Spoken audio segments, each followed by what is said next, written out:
Hello friends, आप सभी का स्वागत है अपने यूट्यूब चैनल आरएम पीसीएस पर। फ्रेंड्स, आज का टॉपिक है राज्य विधानमंडल, उच्च न्यायालय एवं केंद्र राज्य संबंध से। ये सभी टॉपिक आपके लिए बहुत ही महत्वपूर्ण है। यहाँ से हर एग्जाम में प्रश्न पूछे जाते हैं। तो फ्रेंड्स, वीडियो में एंड तक जरूर बने रहिएगा। आइए स्टार्ट करते हैं। हमारा टॉपिक है फर्स्ट, राज्य विधानमंडल।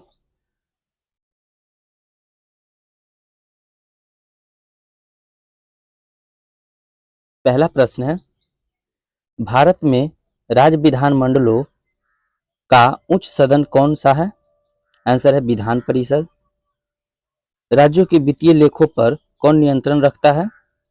तो वित्तीय लेखों पर नियंत्रण रखने का कार्य नियंत्रक एवं महालेखा परीक्षक यानी कैग का होता है। राज्य में उच्च सदन यानी विधान परिषद की स्थापना या समाप्ति संबंधित राज्य की विधानसभा द्वारा पूर्ण बहुमत से पारित प्रस्ताव और संसद द्वारा साधारण बहुमत से पारित प्रस्ताव के द्वारा की जाती है। विधान परिषद किसी साधारण विधेयक को अधिकतम कितने समय तक रोक सकती है? आंसर है 4 माह।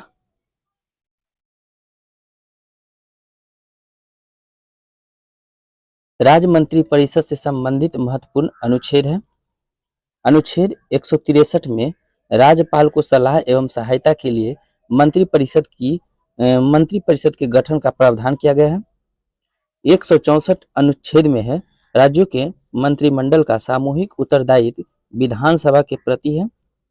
166 में है राज्य सरकार के कार्य का संचालन है। 167 में राज्यपाल को सूचना प्रदान करने का मुख्यमंत्री का कर्तव्य है। भारतीय संविधान के किस अनुच्छेद के अंतर्गत विधानसभा को विधान परिषद का सृजन एवं उसे समाप्त करने का अधिकार प्राप्त है? आंसर है अनुच्छेद 169। राज्य की विधानसभाओं में सदस्यों की संख्या किस अनुच्छेद में निर्धारित की गई है? अनुच्छेद 170 में किया गया है। राज्य विधानसभा के निर्वाचन का संचालन कौन करता है? आंसर है भारत का निर्वाचन आयोग। राज्य विधान परिषद को भंग नहीं किया जा सकता है, परंतु इसे समाप्त किया जा सकता है। भारत के किस राज्य में समान नागरिक संहिता लागू है? आंसर है गोवा में।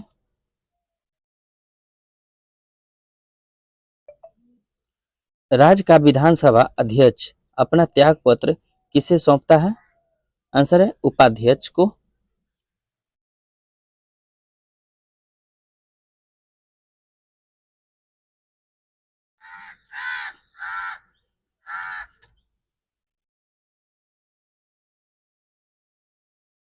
विधानसभा के सदस्यों की निर्भरताओं से संबंधित प्रश्नों पर अंतिम निर्णय किसके द्वारा लिया जाता है? आंसर है राज्यपाल के द्वारा। विधानसभा का सदस्य निर्वाचित होने के लिए न्यूनतम आयु क्या है? आंसर है 25 वर्ष। विधानसभा के विघटन के पश्चात उसका अध्यक्ष अधिकतम 6 माह समय तक अपने पद पर बना रह सकता है।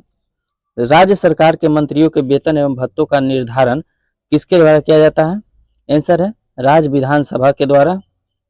वर्ष 1956 में कितने पुनर्गठित राज्यों में द्विसदनीय विधानमंडल थे? आंसर है 5।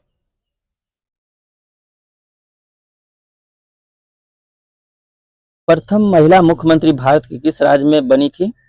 आंसर है उत्तर प्रदेश में। भारत की पहली महिला मुख्यमंत्री सुचेता कृपलानी 1963 से 1967 ईस्वी के उत्तर प्रदेश थी। विधानसभा में सदस्यों की संख्या आंध्र प्रदेश में 175 है, असम में 126 है, छत्तीसगढ़ में 90, गुजरात में 182, हिमाचल प्रदेश में 68, अरुणाचल प्रदेश में 60, बिहार में 243, गोवा में 40, हरियाणा में 90।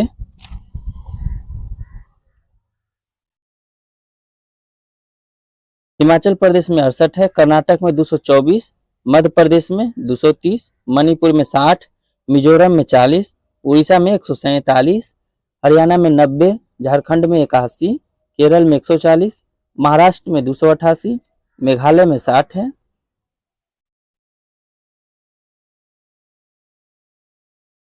नागालैंड में भी 60 है, पंजाब में 117, सिक्किम में 32, तेलंगाना में 119, उत्तर प्रदेश में 403, उड़ीसा में 147, मिजोरम में 40, राजस्थान में 200, तमिलनाडु में 234, त्रिपुरा में 60, उत्तराखंड में 70 और पश्चिम बंगाल में 294 है। वहीं केंद्र शासित प्रदेश में देखें, दिल्ली में 70 है, पुदुचेरी में 30, जम्मू कश्मीर में 83, प्लस 24 में पीओ के लिए रिक्त है। मुख्यमंत्री की सलाह पर राज्यपाल द्वारा मंत्रियों की नियुक्ति की जाती है और ये राज्यपाल के प्रसाद पर्यंत कार्य करते हैं।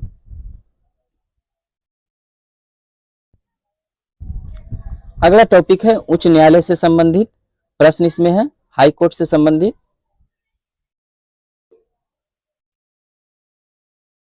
अंडमान एवं निकोबार द्वीप समूह किस उच्च न्यायालय के क्षेत्राधिकार के अंतर्गत आते हैं? आंसर है कलकत्ता उच्च न्यायालय के। उच्च न्यायालय के न्यायाधीशों के वेतन और भत्ते किस निधि से दिए जाते हैं? तो राज्य के संचित निधि से दिया जाता है। उच्च न्यायालय के निर्णय से पूर्व किस उच्च न्यायालय ने यह निर्णय दिया कि एक ही बार में 3 बार तलाक कहने से तलाक होना गैर कानूनी है? आंसर है इलाहाबाद उच्च न्यायालय। न्यायाधीशों को हटाने की प्रक्रिया में 3 सदस्यीय समिति भारत के मुख्य न्यायाधीश यानी CJI या उच्चतम न्यायालय का कोई अन्य वरिष्ठ न्यायाधीश, उच्च न्यायालय का मुख्य न्यायाधीश, एक प्रख्यात विधिवेत्ता। एक उच्च न्यायालय का न्यायाधीश अपना त्याग पत्र किसे संबोधित करता है? आंसर है राष्ट्रपति को। एक उच्च न्यायालय का न्यायाधीश अपना त्याग पत्र किसे संबोधित करता है? राष्ट्रपति को। उच्च न्यायालय के न्यायाधीश की सेवानिवृत्ति की आयु क्या है? आंसर है 62 वर्ष। उच्च न्यायालय से संबंधित अनुच्छेद है। अनुच्छेद 214 में है राज्यों के लिए उच्च न्यायालय की व्यवस्था है। 215 में उच्च न्यायालय अभिलेख के न्यायालय के रूप में है। 216 में है उच्च न्यायालय का गठन। 217 में उच्च न्यायालय के न्यायाधीश पद के लिए नियुक्ति तथा अर्हताएं हैं। 218 में उच्च न्यायालय में उच्चतम न्यायालय से संबंधित कुछ प्रावधानों का लागू होना है।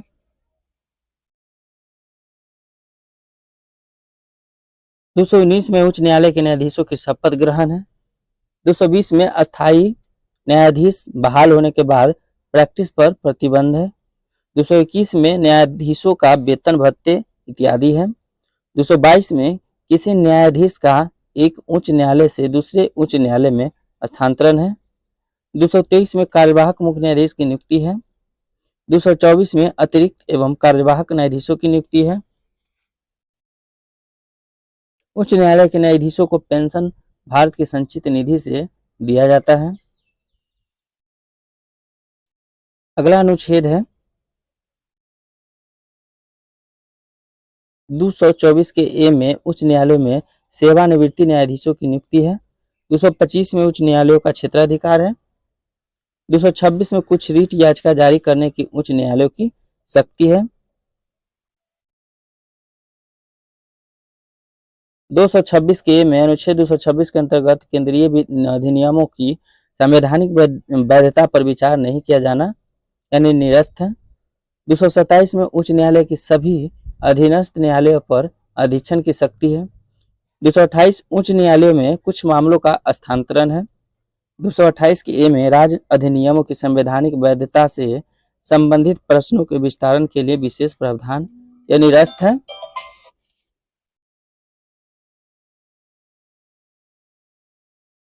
229 में पदाधिकारी तथा सेवक एवं उच्च न्यायालय के व्यय और 230 में उच्च न्यायालय के क्षेत्राधिकार है। 231 में 2 या 2 से अधिक राज्यों के लिए एक साझे उच्च न्यायालय की स्थापना है।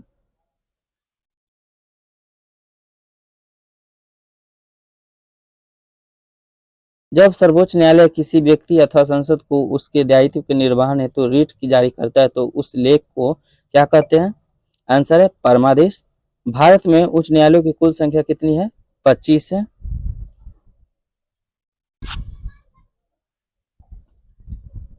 संपत्ति का अधिकार वर्तमान में वैधानिक अधिकार है जिसकी रक्षा के लिए उच्च न्यायालय रिट जारी कर सकता है। राज्य के उच्च न्यायालय का मुख्य क्षेत्राधिकार के अंतर्गत कौन सा अधिकार नहीं आता है? आंसर है परामर्श संबंधी क्षेत्राधिकार।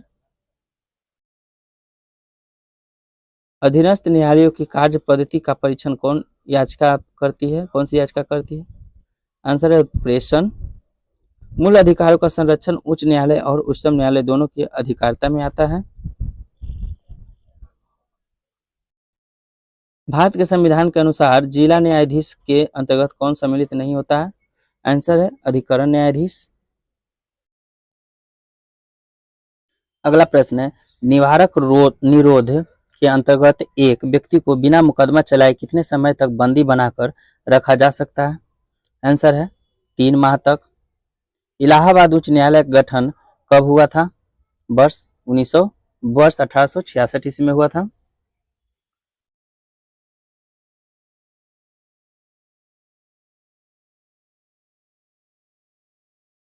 न्यायालय में कार्यवाही लंबित होने की दशा में लागू की जाती है तो प्रतिषेध। उच्च न्यायालय की अधीक्षण शक्ति में सैन्य न्यायालय शामिल नहीं है। फिर है उच्च न्यायालय की प्रथम महिला न्यायाधीश अन्ना चांडी थी तथा प्रथम महिला मुख्य न्यायाधीश लीला सेठ थी। अगला टॉपिक है केंद्र राज्य संबंध, इससे संबंधित प्रश्न है। आइए देखते हैं।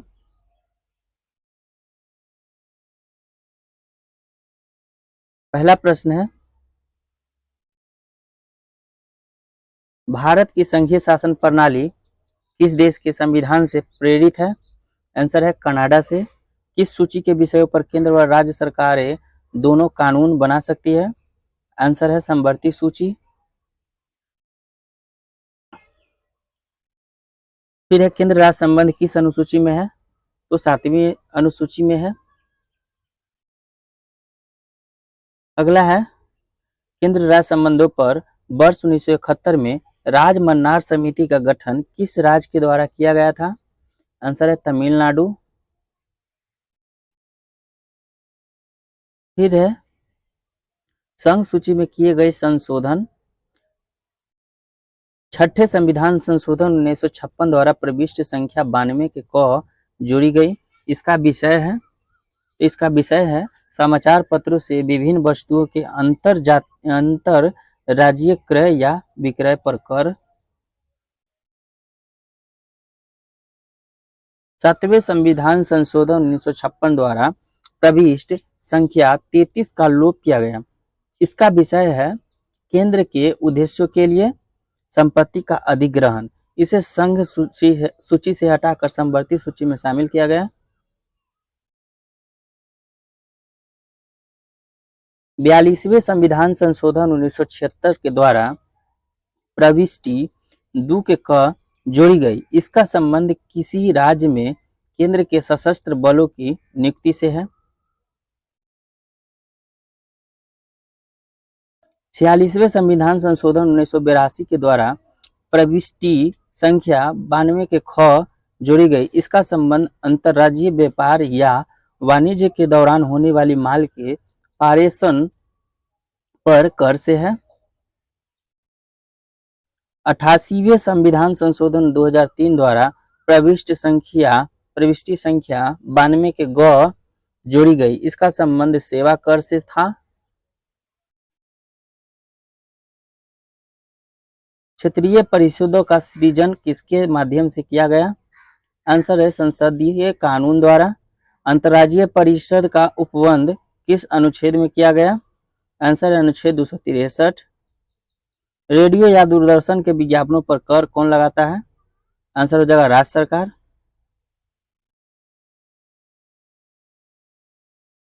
भारतीय संविधान का अनुच्छेद 249 राज्य सूची के विषयों के संबंध में संसद की विधायी शक्तियों से संबंधित है? भारतीय संविधान का अनुच्छेद नंबर 249 राज्य सूची के विषय के संबंध में संसद की विधायी शक्तियों से संबंधित है। केंद्र सरकार जल विवादों के समाधान के लिए न्यायाधिकरण की स्थापना भी कर सकती है।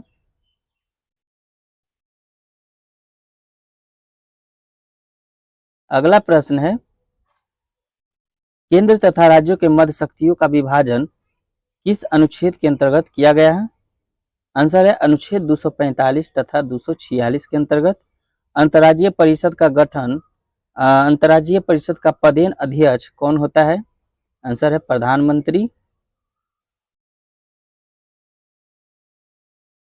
संघ द्वारा कौन सा कर लगाया व वसूला जाता है तथा संघ तथा राज्यों में बांटा जाता है? तो है कृषि आय के अतिरिक्त आय पर कर। सरकारिया आयोग का गठन कब किया गया था? मार्च 1983 ईस्वी में सरकारिया आयोग का गठन किया गया था। संघीय कर, संघीय सूची प्रविष्टि 82 से 92 के ये है। आयकर, आयकर है जो कृषि आय को छोड़कर लगाया गया था। सीमा शुल्क, निर्यात शुल्क सहित है। तंबाकू और अन्य वस्तुओं पर उत्पाद शुल्क यानी एल्कोहलिक पेय पदार्थों, अफीम, गांजा, मादक औषधि तथा मादक पदार्थों को छोड़कर था। निगम कर, निगम कर यानी कॉरपोरेशन टैक्स व्यक्तियों तथा कंपनियों की संपत्तियों के पूंजी पर कर कृषि भूमि को छोड़कर था। संपदा शुल्क, स्टेट ड्यूटी यानी कृषि भूमि से विभिन्न संपत्ति पर, संपत्ति के उत्तराधिकार पर शुल्क कृषि भूमि को छोड़कर। रेल, समुद्र या वायु मार्ग द्वारा ले जाए जाने वाले वस्तुओं और यात्रियों पर सीमा कर तथा रेल भाड़ों और माल भाड़ों पर कर। स्टॉक एक्सचेंज तथा वायदा बाजार के व्यवहारों के सम व्यवहारों पर स्टाम्प शुल्क से विभिन्न कर। स्टाम्प शुल्क, समाचार पत्रों के क्रय विक्रय तथा उसमें प्रकाशित विज्ञापनों पर कर।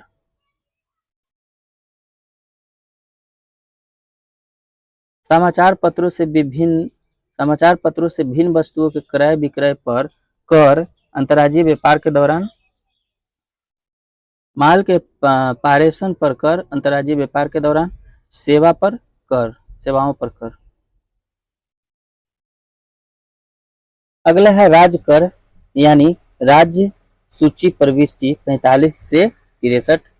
इसमें है भू राजस्व या लगान, कृषि आय पर कर, कृषि भूमि के उत्तराधिकार पर कर, कृषि भूमि पर संपदा शुल्क, भूमि और भवनों पर कर, खनिज अधिकारों पर कर।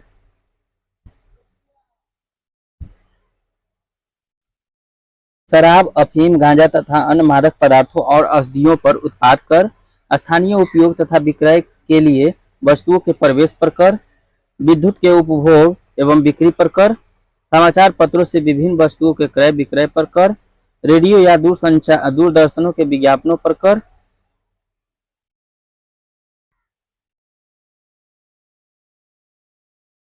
सड़क तथा अंतर्देशीय जल मार्ग द्वारा ले जाए जाने वाले वस्तुओं या यात्रियों पर कर। सड़कों पर प्रयुक्त वाहनों पर कर। जीव जंतुओं और नौकाओं पर कर। पथ कर या मार्ग कर। व्यापार व्यवसाय तथा रोजगार पर कर। प्रति व्यक्ति कर। विलासिताओं यानी मनोरंजन, जुआ तथा बोली लगाना पर कर। स्टाम्प शुल्क यानी संघ सूची में वर्णित दस्तावेजों से विभिन्न दस्तावेजों पर। उपयुक्त विषयों में से किसी के संबंध में शुल्क किंतु इसमें न्यायालय में ली जाने वाली शुल्क शामिल नहीं है। संविधान के किस अनुच्छेद में प्रावधान किया गया है कि विधि के प्रावधान के बिना न तो कोई कर लगाया जा सकता है और न ही एकत्रित किया जा सकता है? आंसर हो जाएगा 265। फिर है सरकारिया आयोग। सरकारिया आयोग का गठन संघ और राज्यों के मध्य संबंधों की समीक्षा करने के लिए हुआ था। अंतर्राज्यीय परिषद का गठन कब किया गया था? तो 18 मई 1990 में किया गया था। तत्कालीन प्रधानमंत्री श्री विश्वनाथ प्रताप सिंह के अध्यक्षता में अंतर राज्य परिषद की प्रथम बैठक 10 अक्टूबर 1990 को हुई थी।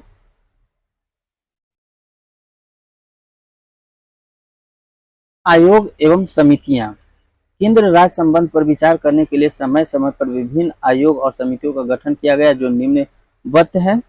देखिए, पहला है राज मन्नार समिति जो 1969 ईस्वी में आया था। ये था डीपीवी मन्नार के ने लाया था। सरकारिया आयोग 1983 ईस्वी में आया था। यह रणजीत सिंह सरकारिया के द्वारा आया था। प्रशासनिक सुधार आयोग 1996 ईस्वी में मोरारजी देसाई के समय में आया था। प्रशासनिक सुधार आयोग मोरारजी देसाई हो गया। शीतलवाड़ समिति 1996 में MC शीतलवाड़ के समय में आया था। पुंछी आयोग 2007 में आया था, मदन मोहन पुंछी के समय। केंद्र राज्य संबंधों को विशेष रूप से किस प्रसंग में म्यूनिसिपल संबंध कहा गया है? तो वित्तीय मामलों में राज्य पर केंद्र के नियंत्रण के प्रसंग में। अनुच्छेद 312 के अंतर्गत राज्यसभा में उपस्थित और मतदान करने वाले सदस्य को 2/3 बहुमत से पारित प्रस्ताव द्वारा संसद को किसी नई अखिल भारतीय सेवा के सृजन का अधिकार दिया गया है। भारतीय संविधान के किस भाग में केंद्र राज्य विधायिक संबंधों का विवरण दिया गया है? तो भाग 11 में। जल संबंधी विवादों का न्याय निर्णीकरण किस अनुच्छेद के अंतर्गत आता है? तो अनुच्छेद 262 में। प्रधानमंत्री की अनुपस्थिति में अंतर्राज्यीय परिषद की अध्यक्षता उसके द्वारा नियुक्त कैबिनेट स्तर के मंत्री द्वारा की जाती है। यह सुझाव किस समिति ने दिया कि राज्यपाल के प्रसाद पर्यंत राज्य मंत्री परिषद के पद धारित करने से संबंधित प्रावधान समाप्त कर दिए जाए? राज मन्नार समिति ने यह सुझाव किस समिति ने दिया था कि राज्यपाल के प्रसाद पर्यंत राज्य मंत्री परिषद के पद धारित करने से संबंधित प्रावधान को समाप्त कर दिया जाए? आंसर हो जाएगा राज मन्नार समिति ने। भारतीय संविधान में संघ और राज्यों के प्रशासनिक संबंधों उल्लेख किस अनुच्छेद में किया गया है? आंसर है अनुच्छेद 256 से 263 तक में।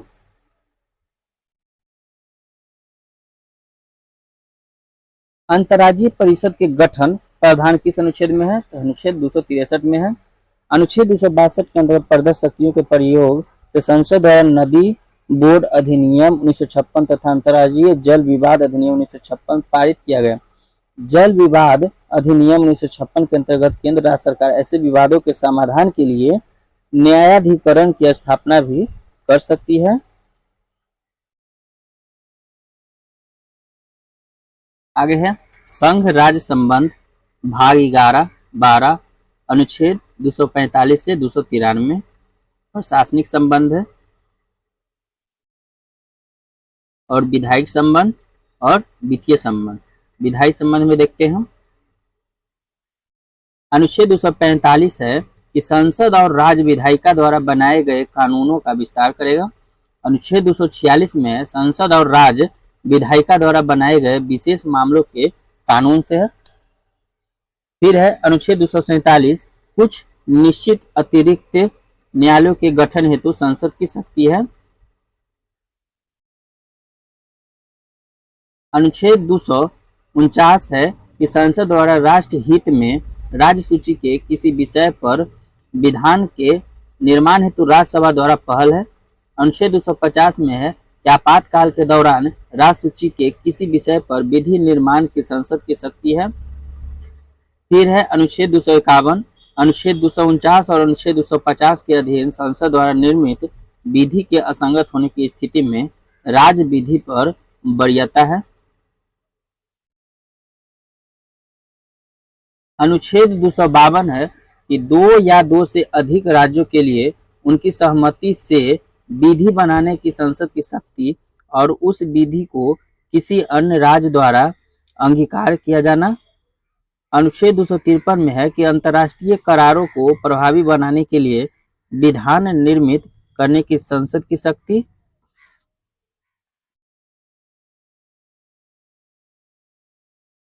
अनुच्छेद 254 है कि संसद द्वारा बनाई गई विधियों और राज्य विधानमंडल द्वारा बनाई गई विधियों में असंगति की स्थिति में संसद द्वारा बनाई गई विधि प्रभावी होगा। फिर है अनुच्छेद 255 सिफारिशों और पूर्व मंजूरी के बारे में अपेक्षाओं को केवल प्रक्रिया का विषय मानना और इस आधार पर उसे खारिज करना है। फिर है अनुच्छेद 256 संसद द्वारा निर्मित विधि के अनुपालन को सुनिश्चित करने के लिए संघ द्वारा राज्यों को निर्देश दिया जाना, यानी राज्य और संघ की बाध्यता। अनुच्छेद 257 है कि संघ की कार्यपालिका शक्ति के प्रयोग के साथ साथ राष्ट्रीय सामरिक महत्व के संचार साधनों के निर्माण और संरक्षण के संदर्भ में संघ का राज्य पर नियंत्रण है। अनुच्छेद 258 है कि कुछ मामलों में संघ द्वारा राज्यों की शक्ति प्रदान करने की संघ की अधिकार है। फिर है अनुच्छेद 258 के क राज्य द्वारा केंद्र को कार्य सौंपने की शक्ति है। अनुच्छेद 260 में भारत से बाहर के क्षेत्रों के संबंध में संघ के अधिकार है।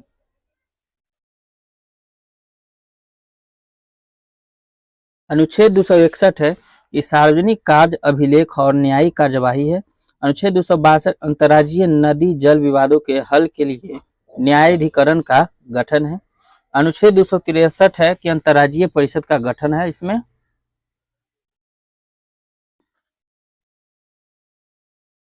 वित्तीय संबंध में है। अनुच्छेद 265 कहता है कि विधि के प्राधिकार के बिना करों का आरोपण नहीं है। फिर है 266 में भारत और राज्यों की संचित निधियां और लोक लेखा है। अनुच्छेद 267 है कि आकस्मिकता निधि है। अनुच्छेद 268 केंद्र द्वारा लगाए गए परंतु राज्यों द्वारा एकत्रित एवं विनियोजित कर है।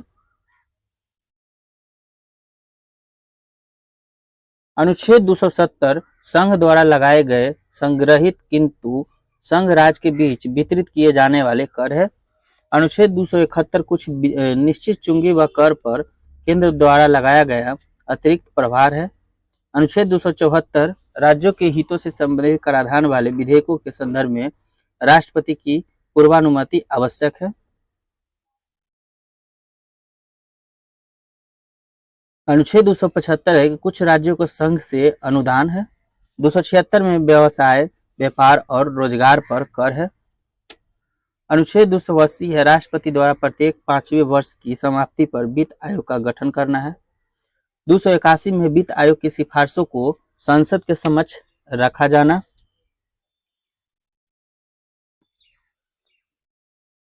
अनुच्छेद 283 संचित निधि, आकस्मिकता निधि और लोक लेखा में जमा धनराशियों की अभिरक्षा है। अनुच्छेद 285 में संघ की संपत्ति को राज्य के कराधान से छूट है। अनुच्छेद 286 में वस्तुओं की बिक्री पर कर के अधिरोपण के विषय में निर्बंधन है। अनुच्छेद 287 है विद्युत पर करों से छूट है। 288 में पानी और बिजली के संबंध में राज्यों द्वारा कराधान से कुछ दशाओं में छूट है। और अनुच्छेद 289 है राज्यों की संपत्ति और आय को संघ के कराधान से छूट।